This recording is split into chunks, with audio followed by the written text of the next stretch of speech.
Bonjour et bienvenue sur Automoto pour découvrir le nouveau Honda Integra S millésime 2016. C'est la troisième évolution du scooter sportif de chez Honda qui change peu cette année. Il dispose surtout de nouveaux optiques à LED, un nouvel amortisseur arrière. On a également une nouvelle fourche qui n'est toujours pas réglable mais qui a été retravaillée.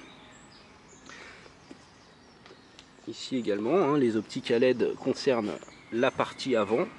Alors sur cette version S, on profite d'un coloris spécifique avec des liserés rouges qu'on retrouve également au niveau des jantes. Et on a également ces petites finitions en aluminium sur les repose-pieds. Ici vous pouvez voir la boîte double embrayage et 6 rapports, qui propose différents modes de conduite. Ici drive, sport. Quand on est en mode manuel, eh bien on change les rapports ici, ce qui n'est pas toujours évident parce qu'on peut se tromper avec le klaxon. Ici l'instrumentation entièrement numérique et pas toujours hyper lisible. Désormais on a différentes couleurs qui apparaissent en fonction des modes de conduite, et ça relève plus de l'ordre du gadget, je dirais.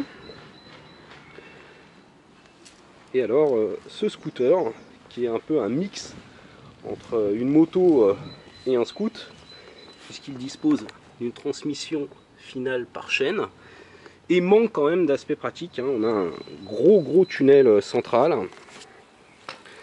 et si on veut accéder au coffre, il faut retirer la clé,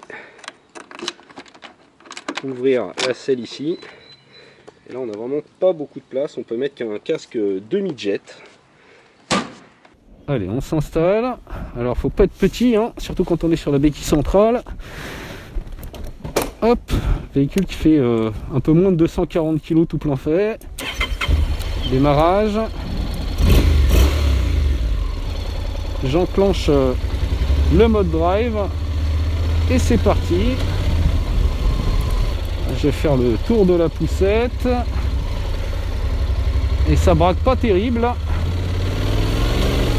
Voilà, alors là quand on démarre on sent tout de suite les vibrations de la mécanique et la boîte qui travaille.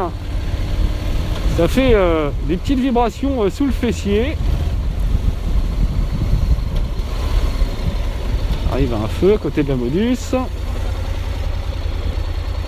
Allez, feu vert, on est parti. Pas besoin d'accélérer fort, on a du couple, ça part tout de suite.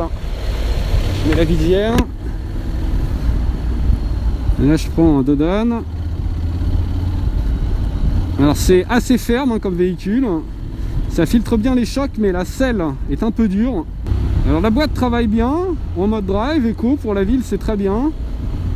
Par contre si on accélère vraiment à fond, forcément comme elle est en mode éco, elle va mettre du temps à rétrograder, donc on a de l'inertie. Là je me faufile assez facilement. Je vais mettre un petit coup de klaxon, ça marche bien, merci.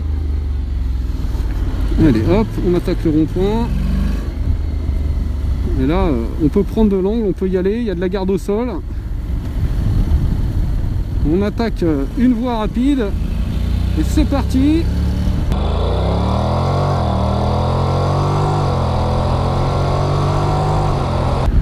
Alors une fois lancé à haute vitesse, on a une stabilité exceptionnelle. C'est sans doute le plus stable des scooters actuellement. C'est une vraie moto routière, avec une bonne protection du pare-brise. La seule chose c'est que les jambes restent un peu exposées, elles sont trop sur le côté. Il y a toujours un peu d'inertie au niveau de la boîte à la réaccélération, même en mode sport. Mais on dépasse sans problème, avec beaucoup de sécurité. On a aussi de très bons freins. Le tarif débute à partir de 9 300 €, ce qui est moins cher qu'un T-Max. C'est onéreux quand même. Mais la consommation est faible. L'Integra est vraiment très sobre. On est entre 4,3 litres et 4,7 litres de moyenne, selon le type de conduite. Allez, à bientôt sur Automoto.